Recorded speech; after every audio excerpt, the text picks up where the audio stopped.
Well, Deb Murphy filed this report for Sierra Wave Media. Raymond Bencoma III's trial on multiple charges, including assault on an officer, began today in Independence at the Independence Courthouse. Now, according to Inyo County District Attorney Tom Hardy, most of today will be taken up with jury selection. Opening arguments should begin as early as Tuesday. Bencoma, a Bishop resident, has entered a plea of not guilty by reason of insanity to charges that also include felony possession of a firearm and ammunition, possession of stolen property, and corporal injury to a significant other. Now, those charges stem from an incident in the early morning of August 26 of 2016 when an Inyo County Sheriff's deputy was flagged down by a female alleging she was the victim of domestic violence. Now, according to DA Hardy, Bencoma will first be tried on these specific charges. And Hardy noted that if the jury finds that the defendant is guilty of any of the charges, the jury will then be presented with evidence regarding his sanity. Hardy goes on to state that the plea places the burden of proof on the defendant to show by a preponderance of the evidence that he was incapable of knowing or understanding the nature and quality of his act and distinguishing right from wrong at the time of the commission of the offense. Now, Bencoma has already been found competent to stand trial. The distinction, according to Hardy, competency to stand trial is based on whether a defendant understands the nature of the charges, the nature of the legal proceedings, and whether he can cooperate with his attorney in preparing a defense. Now, the Inyo County Sheriff's Department report stated Bencoma, quote, appeared from behind an outbuilding and pointed a semi-automatic weapon at the, end quote, deputy. Now, the deputy fired, hitting Bencoma. Bencoma was transferred to Northern Inyo Hospital and then to a hospital in Reno.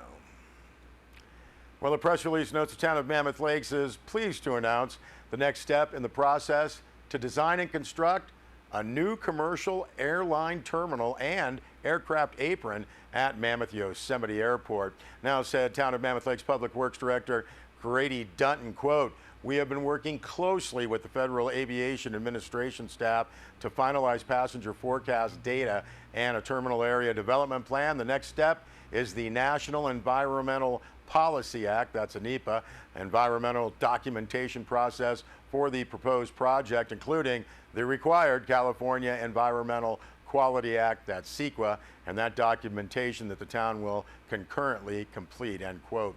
Now, the proposed project description includes a 3-gate, approximately 40,000 square foot commercial airline terminal and an aircraft apron that will include aircraft parking for 3 commercial aircraft. These new facilities are to be located immediately east of the existing terminal. Now, as an initial step, in May, the town will issue a request for qualifications for a qualified architecture and engineering consultant team.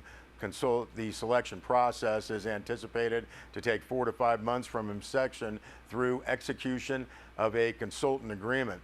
Now, that press release continues. The selected team will be charged with preparing a preliminary design in support of the NEPA and CEQA processes. The design will include sufficient detail to identify potential environmental impacts of the project. That full press release also posted on SierraWave.net.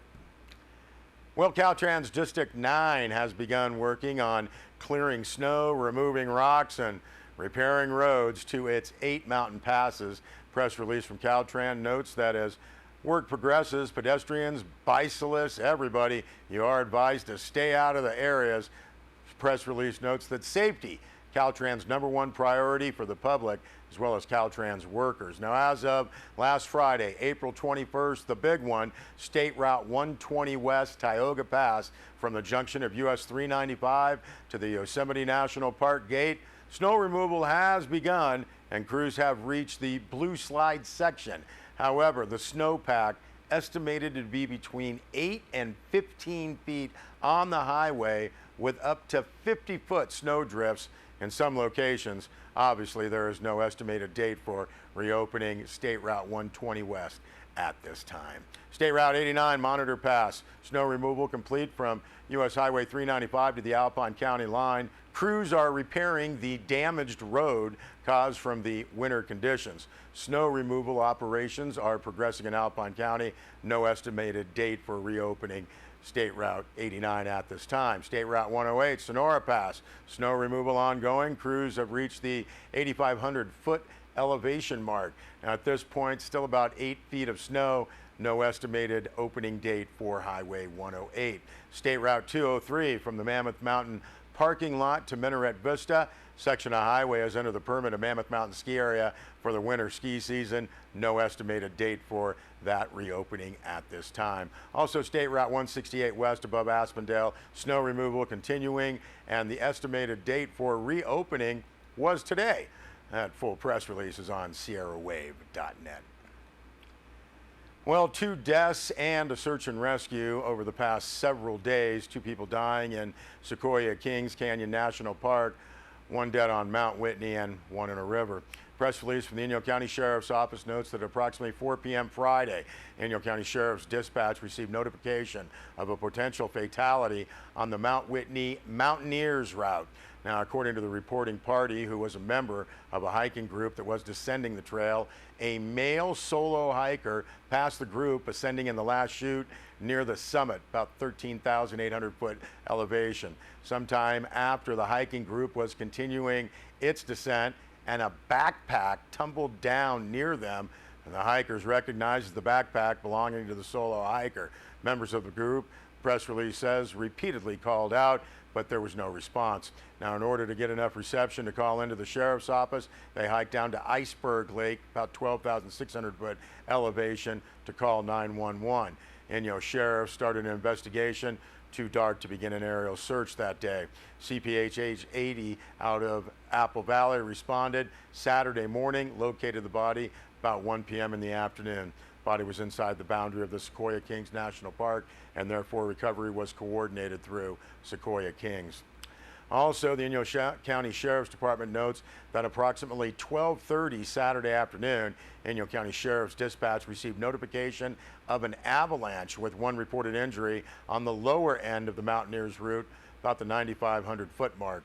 The reporting party did not witness the avalanche, but as he was hiking, he noticed the runout zone of the avalanche, and below that there was 1 injured male hiker believed to be suffering from a broken leg. Now, although CHP H80 was already near Mount Whitney doing aerial reconnaissance for the fatality, unable to assist because they are not hoist certified.